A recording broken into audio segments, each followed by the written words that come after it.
Welcome back to Absolutely Marvel at DC. I'm Benny, that's Sal, and today we're going to be talking about Invincible Episode 4.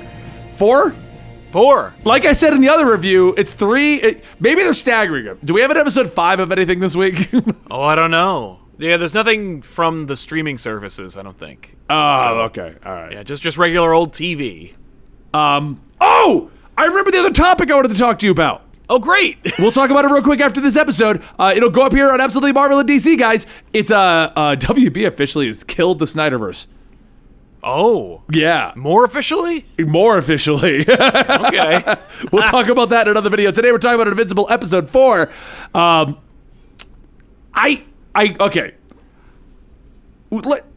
I'm not a huge fan of this episode at all. Like, the Martian thing, what...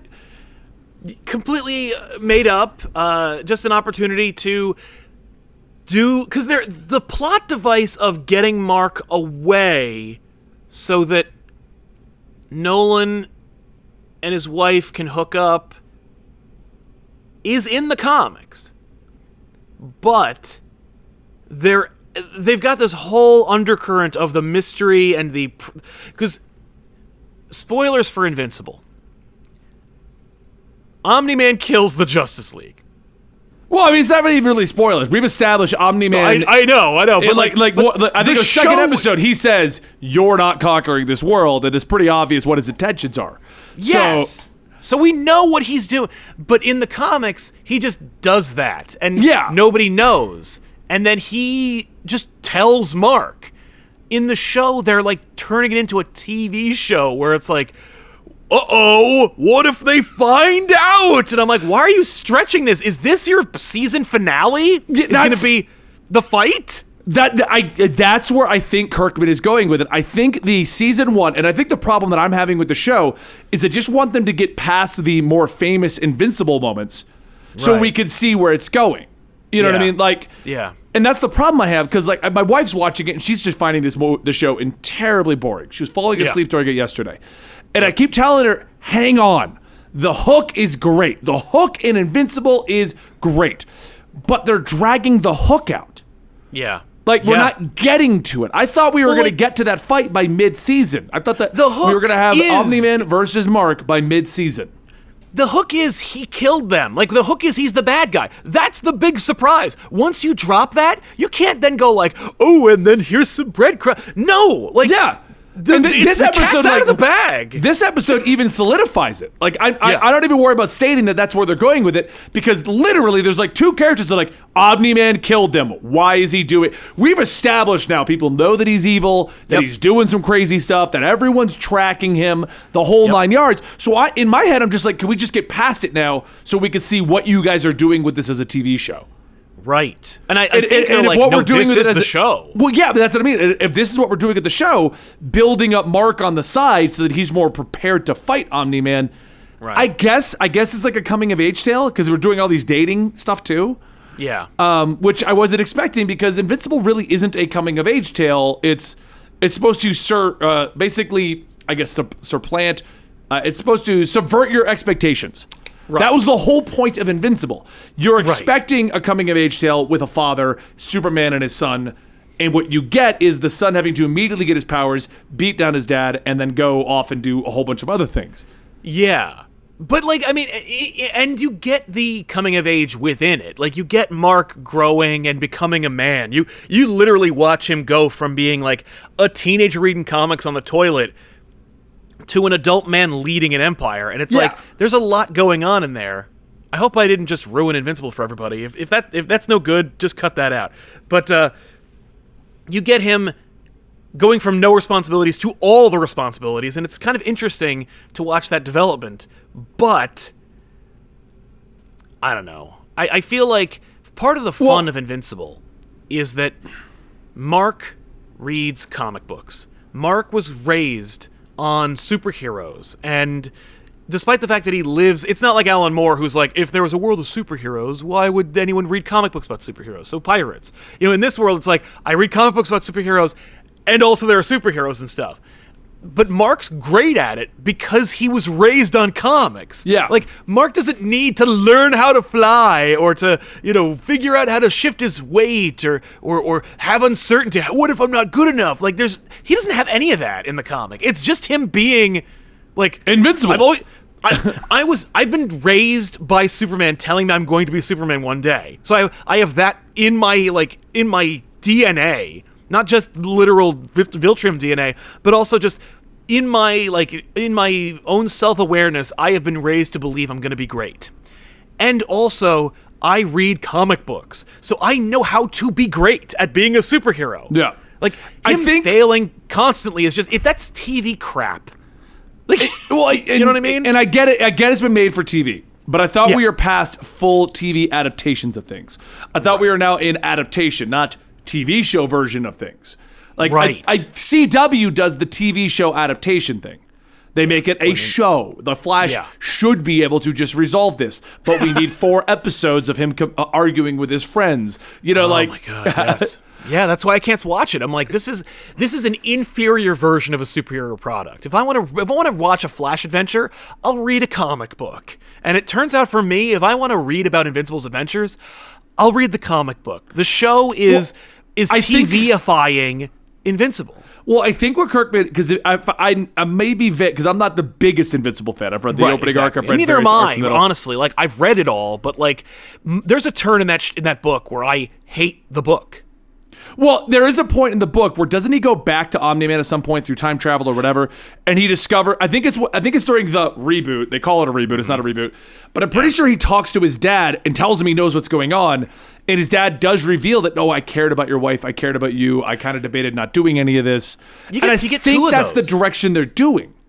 I think that's what they want to do in the show. Yeah. Omni-Man eventually gets there anyway, but then there's also he does it faster in the reboot, like 3-parter. But even then, like, it's supposed to be kind of like gut punching when Omni-Man treats his wife like a pet and explains to Mark, like, your wife is a vessel I used to have you. Like, the reason I'm here is for you, man. Yeah. And I will live forever. So I'll make another you if I need to, That's lost in the show.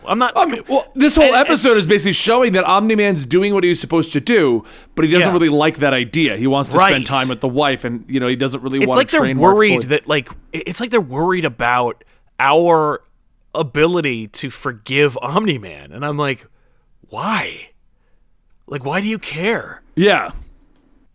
If it's good enough, we will eventually. Like, you eventually feel bad for, or at least care about, Omni-Man again in that book. And they do it through narrative. So it's not like it's just something they expect you to do. It's like they really want us to care about him before he does the heel turn. The full heel turn. Yeah, I guess they want it to be that much more of a gut punch. And it's like, okay. Knock yourselves out. I don't know. I feel like we're just complaining about the show this whole time, but there wasn't that much in this particular episode that I was excited about. I thought the Mars trip was a lot of fun. I thought it was an interesting kind of like. I don't know why it exists other than to just say. I don't know. I don't know if it exists just to get him off the planet, have him do an adventure so that we can show Omni-Man stuff. Because he comes right back. We don't even establish anything. They're also setting up a lot of world building. I don't know if you realize that. Like, okay, so we got these aliens that are now symbiote things, basically. Okay, we've also got Robot Man's doing something. Yep. He was doing something before, but Robot Man is sinister and has machinations in the book as well. So at least that's consistent. But yeah, I think you're right. I think what you're getting at is you're suggesting that if this show is a runaway success, we're going to get an Invincible television universe. I think that's what they're aiming for. I think the goal of this is, because look what happened to Walking Dead. Walking Dead came out, he completely altered all of the storylines to get breakout characters that everyone loves, Daryl and Merle and all these characters that, and now it's got a spin-off and a prequel and like a sequel and a movie and... Yeah. I think Robert Kirkman is like, what if I do the same thing with Invincible? Like, what if I make an expanding universe through Invincible? Right, like you could do a prequel show about the Guardians. You could do a Hellboy show about that Hellboy ripoff character. You could do, you could do a Viltrium show. You could do, the new Guardians and their whole adventures. You could show what Robot Man's team was like before Invincible showed up. You could do a Monster Girl show, because Monster Girl has more pathos in this show than she did in the comic book. Oh yeah, I mean, they gave her like 3 lines, and I'm already like, I'm kind of interested in what's going on with this girl who gets younger every time she changes. Like, how does that even work? Like, within 3 sentences, you were like, oh, she can't be in a relationship, she can't do this, she can't do that. And now apparently, I forget his name, the bomb guy. Rexplode. Rexplode, yeah. Now apparently Rexplode's got a crush on her, and I'm like, I don't even want to know the implications of this Rexplode. No. So that's at the end of the day, if you love Invincible, read the comic book. I will. Yeah, the show is very well voice casted. Everyone's doing a great job. Yeah. Everyone's firing also. I'm really digging Walter Goggins on Cecil. Cecil's growing on me a lot more than he did in the comics.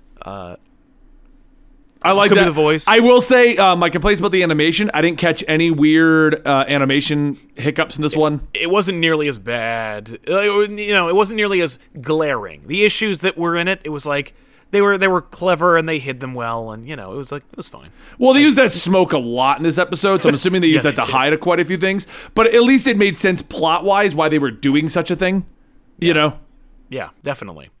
So, I mean, ultimately, I think it's a good show. I think that it is, and especially if you didn't read the comic, you might love the show because you're getting all the beats. I do. I think it is. I think the problem is it's built for the hardcore fans who want to see a slight deviation on the show. Yeah. On the comic book, and it's built for the new fans that they're pulling in. That's what they want to see. That's what I think they're building this towards and for. And I think you and I moving forward need to go into this with that mindset.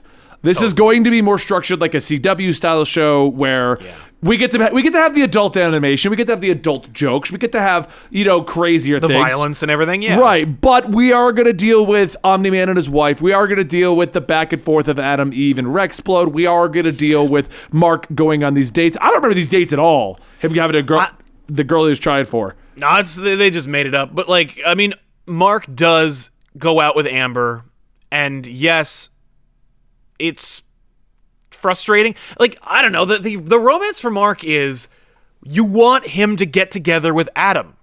Yeah. They established that really early on because it was and they changed the whole reveal. In the comic, when he hooks up with Amber, Adam Eve goes in there to tell him I like you because Rexplode cheated on me and everything. And when she sees them together, she cries and flies away. In this one, she goes, "Good for you, Mark. Yeah." And I'm like, okay, but that doesn't really imply that there is some kind. I guess there is some chemistry, but it's it's not as tragic. And I don't know if they're going to do their big reveal with Adam Eve either. We'll see.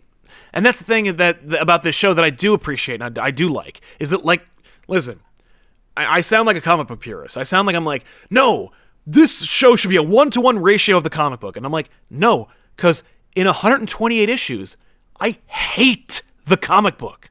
Yeah. It goes on for a while.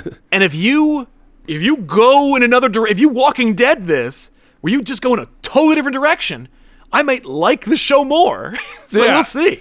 And that's what I think. I think, episodes 1 through 3, we had our complaints, our problems. Episode 4 for me solidifies this is the direction they want to take this. This is the direction we need to accept and watch. So as the guys who just want them to get through the Omni-Man arc and move on, nope. Season 1 is going to be the Omni-Man arc. Yes. And it might even be season 2. They might cliffhanger it so that the big reveal's at the end. We don't know. Yeah. Yeah, we don't know how they're going to end this season. How many episodes are in this season? Do you know? Let me look it up real quick. So for anybody who does watch us, and I do want to apologize that we've been very nitpicky and attacky on this one. Yeah, that's fair. I think that's fair, and listen, I'm not, I don't think anything we're saying is out of line or unfounded. These are just opinions that are being shared about a show that everyone gets a chance to watch, and we're not using there it are as a 8 takedown. episodes. We are halfway through the season. Oh my God. Okay. By the end of April, it will be over. That's fine, because I was worried it was like 12 or something, or 20. All right, well, then let's go ahead and from this point forward, we're going to look at it from this point of view and see if we can enjoy the show.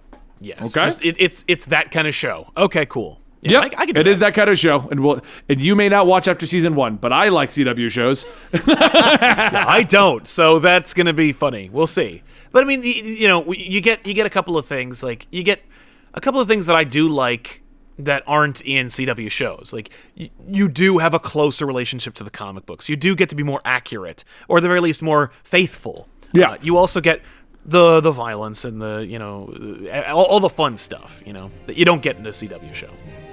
So, all right. Well, thank you for sticking around. If you stuck around to the end of this one, guys, I got nothing else to say. This has been Absolutely Marvelous DC. I'm Benny. That's Sal, and we'll talk to you real soon.